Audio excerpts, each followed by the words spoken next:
Hey everyone, how's it going? Cloud here, and today it's time for episode 3 of my new series, the 100 Clue Scroll Challenges. For those who haven't watched the episodes so far, basically I'm going to be doing 100 total clue scrolls, which are a mixture of hard and elite ones, and seeing what rewards I get throughout it. Now, the previous two I've done weren't exactly great, but today's one is actually fairly good, as you'll see from the footage, so I was quite pleasantly surprised by the end of it.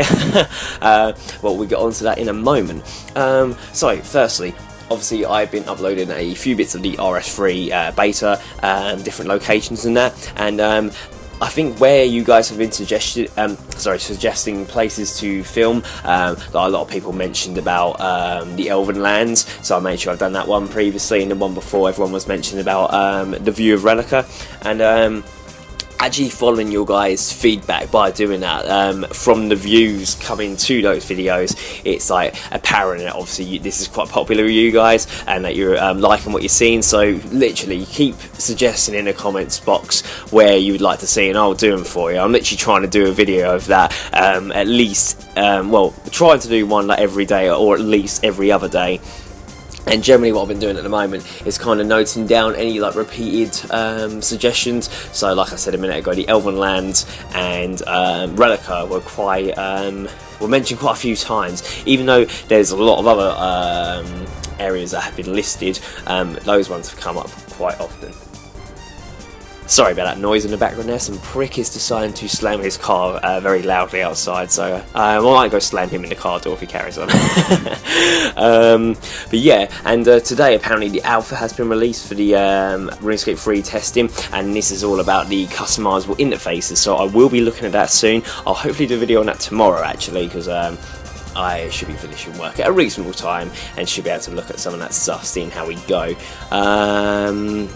What was I going to say there? Completely gone blank now. Oh yeah, this bit I definitely want you guys to message me on in the comment section below, or however you feel. I mentioned in the last one about everyone saying about the puzzle boxes, like they agreed that they find them tricky sometimes and that I done mine quite quick.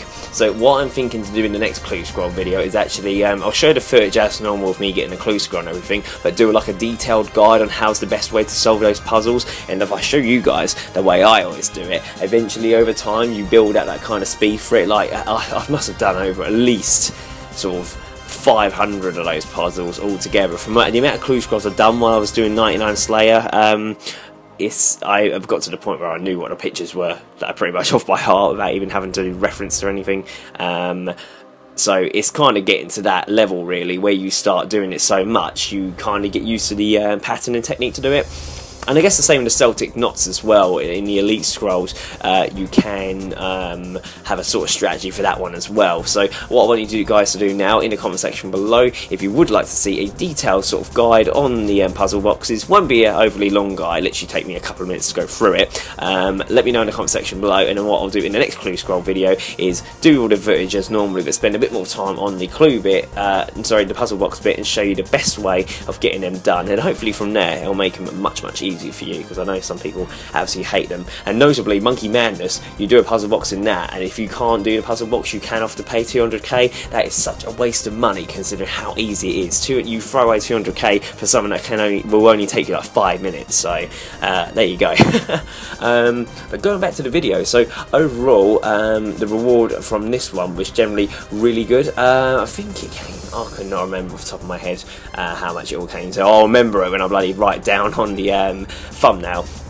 I think it was either like 500k or 490k, it was something like that. Sorry, I just realised I was being a prat there. I could actually load up and look myself, which I just done. So it was 480k overall, a little bit over 480, but I round it up to the nearest like 10. And so yeah, and I was quite pleasantly surprised, because when I actually got to the end bit, I was thinking this is like a really easy clue scroll, because normally you'll get the ones that send you to like 12 different coordinates, you're just trekking around all the way around RuneScape, and you expect those to be the ones that give you the good rewards, but half the time they give you the worst, which really pisses you off. But this one, I think it only had like 6 different locations to go through throughout it, and I knew most of these as well pretty much straight away, because again they're like reoccurring. And as soon as I actually got that reward, I was like, oh, Cavaliers, I think they're worth a fair bit. I thought they might have been about 100k in there, and obviously the tans normal one, that was pretty cheap, like 20k. I was actually quite surprised how much the black one's worth at the moment. I thought I would have gone down a lot more, but I'm guessing, you know, a black hat is quite rare for some people, and I can notice how I can understand even why that is sort of popular, because they'll go well with any sort of black armor or any other sort of outfits as well. I know people like to make them up. Like, you always get the people who wear like the gnome scarves and things like that. It's like sort of the stuff that people show off that they've got a bit of wealth, but not quite enough for like Torah and stuff like that. So, but yeah, overall, really good reward, and it did not take me too long at all. So, and obviously, you've got to remember, this is the 3rd episode. So, in 3 clue scrolls, we've got all like this amount added up all together. So, obviously, today's one was 490k. I'm actually going to quickly look at what the other 2 were. Sorry, bear with me. I will keep talking. I'll sing a song for you. Maybe not. So yeah, this one was 490k. The first one was 80k, so add that together, that's 570k, and the last one was about 100k. So far, at 3 clue scrolls, we've got 670k. So going well, and I'm actually looking forward to see what the overall amount we make by the end of the 100 clue scrolls. You should put a bet now how much it will be. Let's say if we sort of keep on this sort of average, and hopefully within those 100, possibly one of those elites we do will get us a good reward, like at least a 1 mil plus reward in one go, you know what I mean? So it'd be pretty awesome to see. Anyways, I'm going to stop rambling on now. Like I said, in the comment section below, make sure you list if you want to see a little guide on the puzzle slider boxes, the best way to do those. Also, you can put a bet in of what the 100 clue scrolls will amount up to wealth wise, and don't forget to keep mentioning any locations you want me to film on the RS3 beta. I will go on the interfaces soon to show you guys that, and also regarding quest guides and slayer guides, I've got a lot recorded, I just need to get around to editing them as well. And on a side note, Crystal's Chaos episode 15 is still going very well. I've still got a lot to do, even though it's a 2-parter, just remember that. So it's going to technically take 2 times as long, but I'm doing well. Hopefully in a couple of weeks that should be finished. Anyways, thank you for watching, guys. Please make sure you like, favourite, comment, subscribe, and don't forget to share with your friends. Cheers, guys. Bye-bye.